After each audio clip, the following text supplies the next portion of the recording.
Tommy, we're here in Boston, actually at Boston Homeless Healthcare.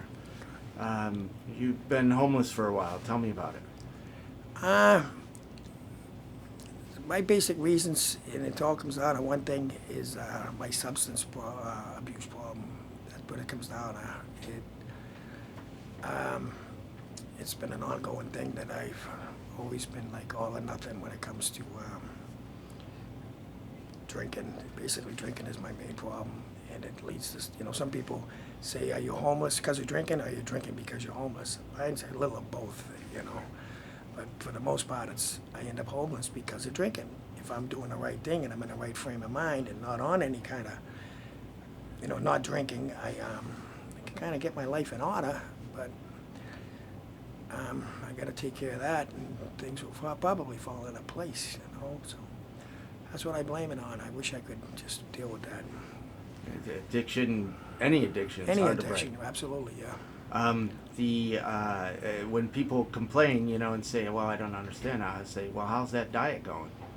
Right, yeah, Life change is hard. Right. So, tell me about life on the streets of Boston.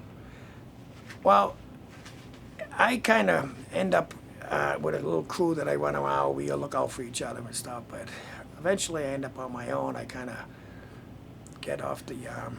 There's some reasons for me kind of going solo is because there's places that I've burnt out, and so I end up kind of wandering alone, which isn't very safe at night and stuff when you're on your own. And I got my own little cubby holes and my own little spots. I do not choose to go to shelters for experiences I've had in there where I feel like sometimes they seem to do more harm than good. And another thing is, like, if I was to leave here tomorrow and somewhat be healthy, have my health back, be in good shape, I refuse to be, not that I refuse to be, I don't like being homeless. And my mind says, I just can't handle it because reality sets in. Look where I'm at. So I don't need to, but I choose to drink just to shut my head off and not to have to deal with reality on life and life's terms. That's the way it is with me. Like, fuck this, if I'm going to be out here on the street, this is ridiculous. It's hard to do homeless sober. Right. That's what happens. One leads to the other, Yeah. So now you ended up in the hospital with pneumonia and... Yeah. Pneumonia, sleeping outside. On my own, pretty much. And not taking advantage of, like I said, going to the shelters and just, getting even a few hours, off the street. I choose to. I always said, like, I felt like I had a system, I always felt like I had a system. Like, if I could stay inside to a lot of these places, like these train stations and stuff, to a certain time, I'd only have to kill like 5 hours by the time you get booted out of there. You can go back in 5 hours. And it doesn't always work that way, but that's the way I always thought, But a lot of places, they see you as a regular, person staying there on a regular basis. You kind of burn that out and they throw you out. They know you're just using it as a shelter, What's your future like? It's hopeful.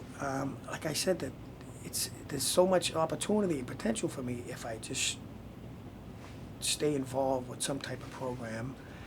And it's tough, like I said, when you're out there and you're living out of a bag and you don't have sources for like showers and keep your hygiene up and stuff, so you kind of give up on yourself. So you just kind of accept the fact that you are where you are. Your self-esteem is shot, your values are gone, your morals are freaking out the window. So it kind of leads to just like accepting that, mine walking around with the freaking that appearance, It does. It takes it. That's the worst part about it. Is it just takes away all your who gives a crap type of attitude. I am where I am, and but because reality's setting in now, I've had contact with my ex who's trying to contact me for some reason.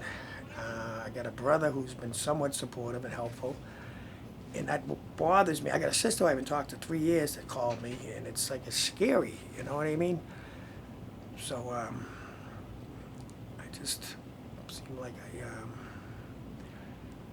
I don't know. It's a situation where I just have to deal with, and it's scary. So sometimes that's the worst thing. When things start getting better, I get overwhelmed, and I'm almost like I'm glad I almost was accepting the fact not talking to him, because I figured if I really want to show him I care about him, I stay out of the way. Right. I don't want to give him any false hope.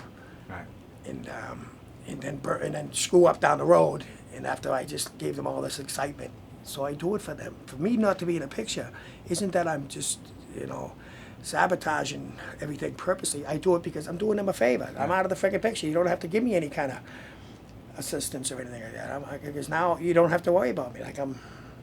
I feel like I'm doing it in their for them. If you had 3 wishes, what would they be?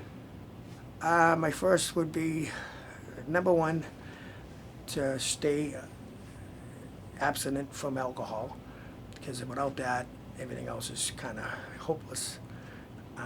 Reunite with my family, number 2. And number 3 would be just to be dependable and available, and just simple little things. I'm not looking for any friggin' cars or bling or big house and all that shit. That's a bonus. Just if I'm okay. And it's so true. It's like the program explains. You're not promised everything to get back in your life. We're only promised that you'll be okay. And if you're okay, you get your mind right, you get your ducks in a row, things will fall into place. And I've done it, and it's true.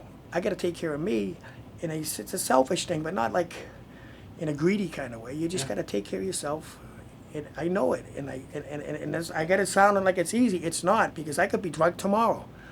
It's a thing you got to constantly keep up front. So if I do that, things will fall into place. But like I said, I don't have it licked by any means. It's a process. Absolutely. Well, thank you very much for talking to me. Okay, I hope I was helpful, and I hope I walk the talk.